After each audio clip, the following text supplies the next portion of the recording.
तो एपिसोड की स्टार्टिंग में हम देखते हैं कि डो फ्लेमिंगो ने वारलॉर्ड के पोजीशन से रिजाइन कर दिया होता है और यह न्यूज़ हर जगह फैल गई होती है और लोग बोलते हैं अब उसके किंगडम ड्रेसरोसा का क्या होगा।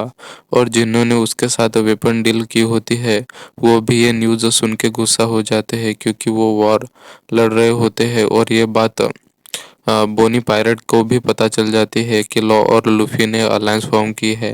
और जिम्बे और क्रोकोडाइल को भी यह बात पता चल जाती है और किड को भी पता चल जाता है कि लॉ और लूफी ने अलायंस फॉर्म की है किसी एम्परर को हराने के लिए। और तभी हम डोफ्लेमिंगो को देखते हैं जो कॉल उठाता है जो लॉ ने किया होता है और उसने लॉ की डील एक्सेप्ट कर ली होती है और उसने वॉरलॉर्ड के पोजीशन से भी रिजाइन कर दिया होता है।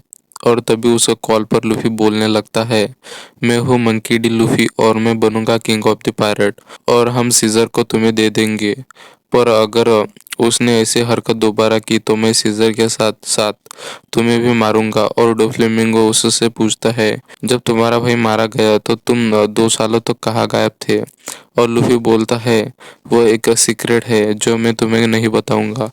और डोफ्लेमिंगो बोलता है, मेरे पास भी तुम्हारे लिए एक सीक्रेट है। और लूफी को लगता है कि उसके पास कोई एक स्पेशल तरह का मीट है और वो मीट की दुनिया में पागल हो जाता है। और डोफ्लेमिंगो फिर सीजर से बात करने लगता है और सीजर बोलता है, माफ करना जोकर, तुम्हें अपनी वॉरलॉर्ड की पोजीशन छोड़नी पड़ी मेरी वजह से। और लॉ बोलता है, हम सीजर को ड्रेसरोसा पर छोड़ देंगे और उसके बाद हमारी डील वही खत्म हो जाएगी।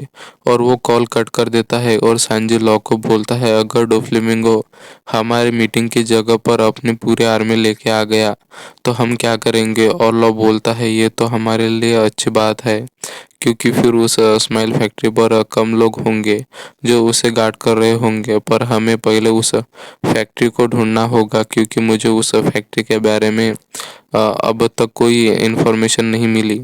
और फ्रैंकी बोलता है, बस एक बार हम वहां पहुंच गए तो बाकी मैं संभाल लूंगा और हम जल्द ही उस फैक्ट्री को ढूंढ लेंगे।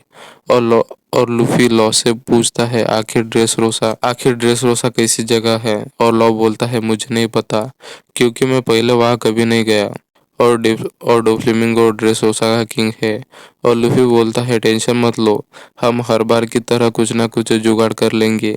ये एक नया एडवेंचर होगा हमारे लिए, उसके बाद हम वानो किंगडम भी चले जाएंगे। और लॉ बोलता है, पहले हमें प्लान तो बनाना होगा। पर लूफी उसे इग्नोर करके डिनर करने चला जाता है और उसके साथ सभी क्रू चला जाता है और लॉ भी आखिर में चला जाता है। और हम डिनर टेबल का सीन देखते हैं जहाँ समुराई बोलता है, मैं ड्रेसरोसा के बाद जोऊ आइलैंड पर जाना चाहता हूँ।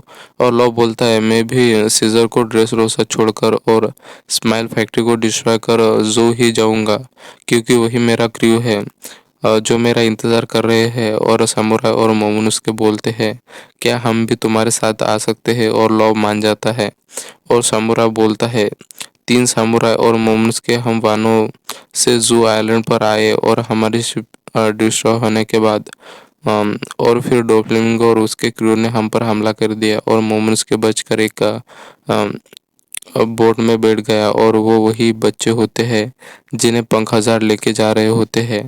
और ऐसे ही मैं पंख हजार पहुंच गया और जब मैं मोमोनुस्के का पीछा करने लगा और मेरे साथी समुराई कांजीरो को बंदी बना लिया और इसीलिए मुझे उसे बचाना है। और लूफी और बाकी भी उसकी मदद करने के लिए रेडी होते हैं। और हम डोफ्लेमिंगो के पैलेस का सीन देखते हैं जो डिस्ट्रॉय हो चुका होता है और वहाँ डोफ्लेमिंगो बोलता है, द वेट इज़ ओवर, यानी अब इंतज़ार खत्म होता है। और हम नेवी हेडक्वार्टर का सीन देखते हैं जहाँ का ऑफिसर उसके बाकी साथियों को सारे वॉरलॉर्ड के बारे में बता रहा होता है। और अब बग्गी भी एक वॉरलॉर्ड बन गया होता है और अब डोफ्लेमिंगो एक वॉरलॉर्ड नहीं रहा।